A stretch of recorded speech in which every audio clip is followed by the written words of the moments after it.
आज आप रुई और प्रेशर कुकर का इस्तेमाल देखकर चौंक जाएंगे। बस आपने इस वीडियो को एंड तक फुल वॉच करना है ताकि आपसे कोई यह बात या अहम पॉइंट मिस ना हो जाए जो आपके लिए जानना जरूरी हो। तो चलिए जल्दी से शुरू करते हैं अपनी पहली टिप बिना टाइम को जाया किए। आपने अक्सर नोट किया होगा कि आलूओं को बॉयल करके हम इससे बहुत सी रेसिपीज बनाते हैं, लेकिन अगर आलू बड़े हों तो ये जल्दी बॉयल ही नहीं होते और जो लोग सिलेंडर वगैरह का इस्तेमाल करते हैं तो आलूओं को बॉयल करते ही उनका सिलेंडर खत्म हो जाता है। आज मैं आपको आलूओं को बॉयल करने का बहुत ही अमेजिंग तरीका बताऊंगी जिससे आलू चुटकियों में बॉयल हो जाएंगे। तो आपने देखा कि मैंने आलूओं में चम्मच लगा लिए हैं, ऐसे ही आपने आलूओं को किसी भी सॉस पैन में डालकर बॉयल कर लेना है। जिस जगह पर चम्मच लगे हैं, जब चम्मच गर्म होंगे तो आलू अंदर तक पक जाएंगे। चम्मच आलूओं के अंदर तक हीट पहुंचाएगा जिससे ये जल्दी बॉयल हो जाएंगे। तो मैं इनको बॉयल करके आपको दिखाती हूँ। तो ये देखिए ये आलू मुकम्मल बॉयल हो चुके हैं।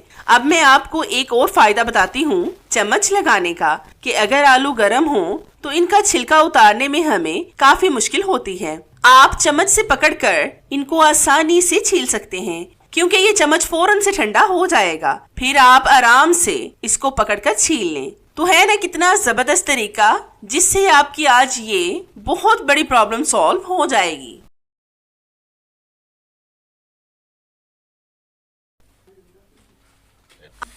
आपने अक्सर नोट किया होगा कि जब हम गोभी वगैरह घर में लाते हैं तो बहुत से लोगों की शिकायत होती है कि उनकी गोभी ज्यादा जायके वाली नहीं बनती या फिर उनको स्मेल आती है। आज मैं आपको इसका भी बेस्ट हल बताऊंगी जिससे आपकी गोभी एक तो जायकेदार बनेगी और दूसरा मिनटों में बन जाएगी। तो इसके लिए आपको भी गोभी को पहले छोटे छोटे से टुकड़ों में काट लेना है, जितना आप पसंद करते हैं उसी के हिसाब से। फिर आपने लेना है एक बड़े से बाउल में पानी और इसमें आपने डालना है 1 टेबलस्पून नमक। ये आपकी गोभी से सारे स्मेल को खत्म करेगा और जरासीमों को भी खत्म करेगा। फिर हम इसमें डालेंगे थोड़ी सी हल्दी जो हम खानों में इस्तेमाल करते हैं। ये भी आपकी गोभी को खुश रंग खुश जायका बना देगी और तमाम जर्म्स का खात्मा करेगी। फिर इन दोनों चीजों को आपने अच्छी तरह से मिक्स करना है। बहुत से लोगों को गोभी खाना पसंद नहीं होता। कुछ लोग सिर्फ गोभी के पराठे वगैरह बनाना पसंद करते हैं या फिर इसको पकोड़ों में इस्तेमाल करते हैं। मुझे भी गोभी बहुत ज्यादा पसंद नहीं है। अब आपने इस गोभी को थोड़ी देर ऐसे ही पानी में छोड़ देना है, तकरीबन 10 मिनट के लिए, और फिर इस पानी को गिराकर आपने एक दफा सादा पानी से इसको धो लेना है और फिर पकाएं। आप यकीन करें कि जिनको गोभी पसंद नहीं है वो भी इसको चट कर जाएंगे। आपने अक्सर नोट किया होगा कि मच्छर तो सर्दियों और गर्मियों में हमारी जान ही नहीं छोड़ते। हम मच्छरों को भगाने के लिए तरह तरह के लोशन और कॉइल का इस्तेमाल करते हैं। ये हमारी सेहत के लिए भी अच्छे नहीं होते। आज मैं आपको बहुत आसान सा तरीका बताऊंगी जिससे आप घर में ही खुद लोशन को तैयार करेंगे, जिससे मच्छर आपके पास कभी भी नहीं आएंगे और ये लोशन किसी भी केमिकल से पाक होगा। तो इसके लिए आपने करना ये है कि आपने लेना है थोड़ा सा नीम का तेल। इसको आपने एक बाउल में डालना है। फिर आपने इसमें डालना है कोई सा भी मॉइस्चराइजर जो आपके घर में मौजूद हो। जितना आपने नीम का तेल ऐड किया होगा उतना ही आपने मॉइस्चराइजर भी ऐड करना है। फिर आपने इन दोनों चीजों को अच्छी तरह से मिक्स करके अपने हाथों, बाजुओं, फेस और पाँव पर लगाना है। इसमें हमने किसी भी केमिकल का इस्तेमाल नहीं किया जिससे आपको कोई मसला होगा। आप बगैर टेंशन के इस लोशन का इस्तेमाल कर सकते हैं।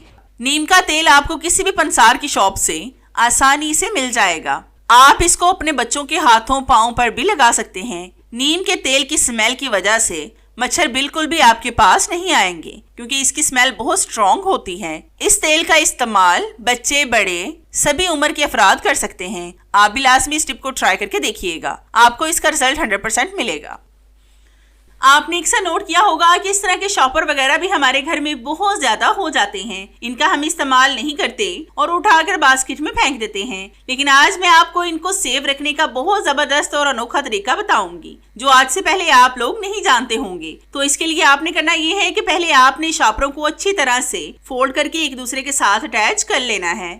बस आप ध्यान से देखते जाएं कि मैं किस तरह से इनको फोल्ड कर रही हूँ, ताकि जब आप करने लगे तो आपको कोई भी परेशानी ना हो और आप आसानी से इसको फोल्ड कर सके। मैं पहले भी शॉपरों को सेव करने के बहुत से टिप्स आपके साथ शेयर कर चुकी हूँ, लेकिन ये बिल्कुल अलग टिप है जो तकरीबन 0 ऑफ कॉस्ट में ही रेडी हो जाएगी। अब आपने इन शॉपरों को एक साइड पर कर देना है। फिर आपने लेना है इस तरह का डिस्पोजेबल गिलास। इसके कैप में हम बड़ा सा सुराख करेंगे। ये आप किसी भी चीज को गर्म करके आसानी से कर सकते हैं। डिस्पोजेबल गिलास हम जूस पीने के बाद फेंक देते हैं, लेकिन ये गिलास भी आपको बहुत ज्यादा फायदा दे सकता है। अब आपने इस गिलास में इन शापरों को रखना है और ऊपर से इसके एक हैंडल को बाहर निकाल दें। फिर जब भी आपको इसकी जरूरत पड़े एक निकालें और इस्तेमाल करें, क्योंकि ये एक ऐसी चीज है जिसकी जरूरत हमें घर में बहुत ज्यादा पड़ती है। तो है ना कितना जबरदस्त तरीका शॉपरों को घर में सेव रखने का।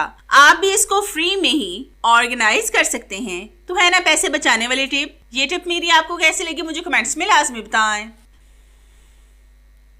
आपने अक्सर नोट किया होगा कि जो बच्चों के सॉफ्ट से कपड़े होते हैं, जब हम उनको वॉश करते हैं तो वो बहुत ज्यादा सख्त हो जाते हैं। जैसे ये मेरे बेटे की शर्ट वूल रैबिट की है और ये बहुत ज्यादा सॉफ्ट है। इसको मैं जब भी वॉश करती हूँ तो कुछ ऐसी चीजें डालती हूँ कि जिससे ना तो इसकी शाइनिंग खराब होती है और ना ही ये सख्त होती है। ये बहुत ज्यादा इस्तेमाल हुई है, लेकिन अभी भी ये नई ही लग रही है। आज मैं आपको ऐसी ही जर्सियों, स्वेटर्स और शर्ट को वॉश करने की बहुत आसान सी टिप बताऊंगी, जिससे ये बिल्कुल भी खराब नहीं होंगी। तो इस शर्ट को वॉश करने के लिए सबसे पहले आपने एक बड़े से बर्तन में लेना है पानी आपने टैप वाटर लेना है, मतलब पंप को ऑन करके ताज़ा पानी का इस्तेमाल आपने करना है जो नीम गर्म सा होता है।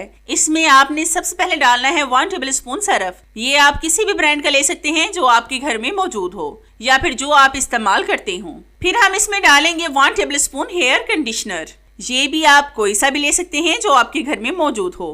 कंडीशनर आपके कपड़ों को सॉफ्ट बनाता है, इससे आपके कपड़ों पर शाइन आ जाएगी। फिर हम इसमें ऐड करेंगे 1 साशे शैम्पू। ये भी आप किसी भी ब्रांड का ले सकते हैं।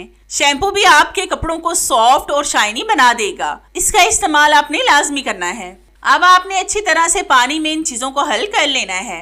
इस तरह की शर्ट वगैरह बहुत ज्यादा महंगी मिलती हैं। अगर ये खराब हो जाए तो हमें बहुत ज्यादा दुख होता है और कपड़े भी हमें वही अच्छे लगते हैं जो हमारे बच्चों पर भी सूट करते हों। अब आपने इस पानी में शर्ट को 10 से 15 मिनट के लिए डिप करना है ताकि सारी मैल कचैल उतर जाए। तो 15 मिनट के बाद मैं आपको दिखाती हूँ।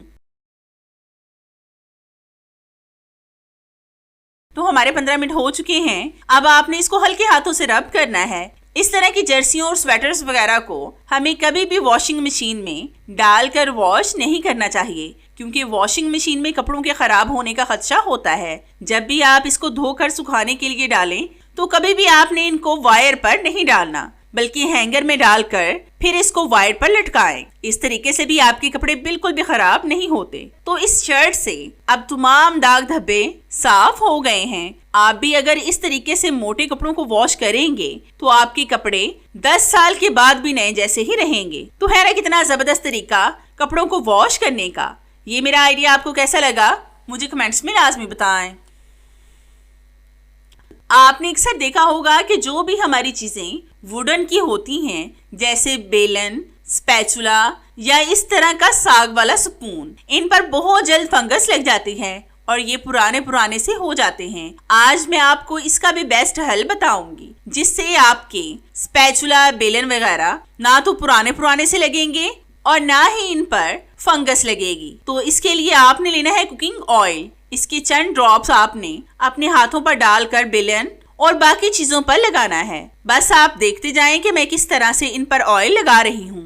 तो मेरी आप सब व्यूवर से रिक्वेस्ट है कि जिन्होंने अभी तक मेरे चैनल को सब्सक्राइब नहीं किया वो जल्दी से सब्सक्राइब कर लें और साथ बेल आइकन पर भी लाजमी क्लिक करें, ताकि मेरी हर नई आने वाली वीडियोस का नोटिफिकेशन आप तक आसानी से पहुंच सके और आपको मेरी ये जबरदस्त सी वीडियोस ढूंढनी ना पड़े। और हाँ, मेरी इन वीडियोस को लाइक भी लाजमी किया करें, क्योंकि इससे हमारी हौसला अफजाई होती है और हमारा दिल करता है कि हम आपके लिए और भी अच्छी सी वीडियोस लाएं जिनसे आप भरपूर फायदा उठा सकें। आप देख सकते हैं कि मेरी ये सारी चीजें बिल्कुल नए जैसी हो गई हैं। अब अगर आप इनको इस्तेमाल के बगैर 1 साल के लिए भी रखेंगे तो भी ये ना तो खराब होंगी और ना ही इन पर फंगस लगेगी। बस आपने इन चीजों को किसी डब्बे वगैरह में डालकर रखना है और अगर आप इनको इस्तेमाल करते हैं तो 1 हफ्ते के बाद इन पर लाजमी ऑयल लगा लिया करें, जिससे आपके ये वुडन स्पैचुलास बिल्कुल भी पुराने नहीं होंगे और ना ही ये खराब होंगे।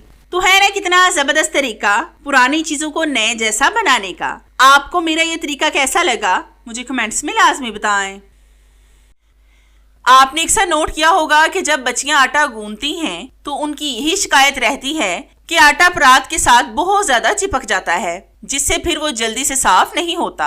आज मैं आपको ऐसी जबरदस्त टिप बताऊंगी जिससे अब आपका आटा परात में बिल्कुल भी नहीं चिपकेगा। तो इसके लिए सबसे पहले आपने परात को अच्छी तरह से ग्रीस करना है कुकिंग ऑयल के साथ। अगर आप घी का इस्तेमाल करते हैं तो घी को मेल्ट करके भी आप परात में लगा सकते हैं। फिर आपने इस परात में डालना है पानी आपने तकरीबन ½ कप के करीब ऐड करना है, जिससे परात का नीचे वाला हिस्सा कवर हो जाए। फिर आपने इसमें डालना है थोड़ा सा नमक। ये अगर आप पसंद करते हैं तो डालें, वरना स्किप कर दें।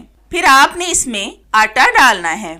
अब आप जैसे पानी डालकर आटा गूंदते हैं वैसे ही गूंद लें। अगर सर्दियों में आप आटा गूंदें तो पानी रूम टेम्परेचर का इस्तेमाल करें और अगर गर्मियों में गूंदें तो फ्रिज का पानी इस्तेमाल करें। इससे आटा ज्यादा दिनों तक खराब नहीं होता। तो जितनी देर मैं इसको गूंद रही हूँ, मेरी आप सब व्यूवर से रिक्वेस्ट है कि जिन्होंने अभी तक मेरे चैनल को सब्सक्राइब नहीं किया वो जल्दी इसे सब्सक्राइब कर लें और साथ बेल आइकन पर भी लाजमी क्लिक करें, ताकि मेरी हर नई आने वाली वीडियोस का नोटिफिकेशन आप तक आसानी से पहुंच सके और आपको मेरी ये जबरदस्त सी वीडियोस ढूंढनी ना पड़े। और हाँ, मेरी इन वीडियोस को लाइक भी लाजमी किया करें, क्योंकि इससे हमारी हौसला अफजाई होती है और हमारा दिल करता है कि हम आपके लिए और भी अच्छी अच्छी सी वीडियोस लाएं जिनसे आप भरपूर फायदा उठा सके। अब आप इसको जिस भी बॉल में डालें, सिर्फ एक बात का ध्यान रखें कि आटे के ऊपर आपने लाजमी ऑयल लगाना है, ताकि आटा खराब होने से महफूज रहे और ये खुश्क भी ना हो। इस तरीके से आपका आटा जल्दी खराब भी नहीं होगा और ना ही खुश्क होगा। तो है ना कितना कमाल का आइडिया आटे को परात में चिपकने से बचाने का।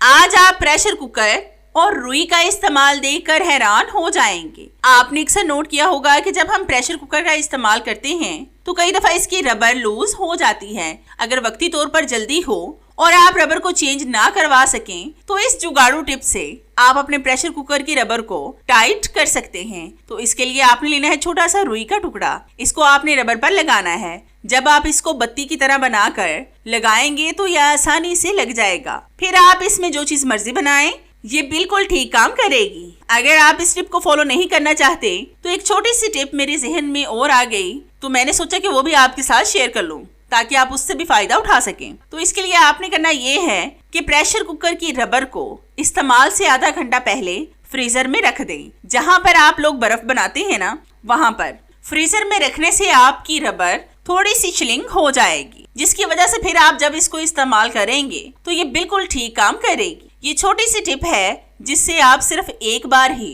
फायदा उठा सकते हैं। तो आप लाजमी इस टिप को भी ट्राई करके देखिएगा, ये भी आपको 100% फायदा देगी। आपने अक्सर नोट किया होगा कि जब हम प्रेशर कुकर का इस्तेमाल करते हैं तो बाज खवातीन वॉश करने के बाद इसको बंद करके रख देती हैं, जिससे फिर प्रेशर कुकर से बहुत गंदी सी स्मेल आना शुरू हो जाती है। अगर हम खाना दोबारा इसमें बनाएं तो हमें ये डर लगा रहता है कि कहीं खाने से स्मेल आना ना शुरू हो जाए। आज मैं आपको इसका भी बेस्ट हल बताऊंगी, जिससे सिर्फ 2 मिनट में किसी भी किस्म की स्मेल गायब हो जाएगी। तो इसके लिए आपने लेना है छोटा सा रुई का टुकड़ा। इसकी आपने गोल सी बत्ती बना लेनी है और इसके ऊपर थोड़ी सी वैसलीन लगाएं, ताकि ये कुछ देर जलती रहे। वैसलीन से भी आप किसी भी चीज को जला सकते हैं। फिर आपने इस बत्ती को जलाकर प्रेशर कुकर में रखना है और इसका कैप बंद कर दें। जब आप इसका कैप बंद कर देंगे तो धुआं होने की वजह से वैसलीन आपके प्रेशर कुकर से सारी स्मेल को खत्म कर देगी। फिर आप इसमें जो चाहे बनाएं, इसमें से किसी भी किस्म की कोई भी स्मेल नहीं आएगी। आप भी इस टिप को ट्राई करके देखिएगा और फिर मुझे कमेंट्स में बताएं कि आपको मेरी ये टिप कैसी लगी। मुझे आपके फीडबैक का इंतजार रहेगा। तो चले मिलते हैं अपनी कैसी ही और जबरदस्ती और आपके फायदे की टिप में। तब तक के लिए इजाजत चाहते हैं। अल्लाह हाफिज।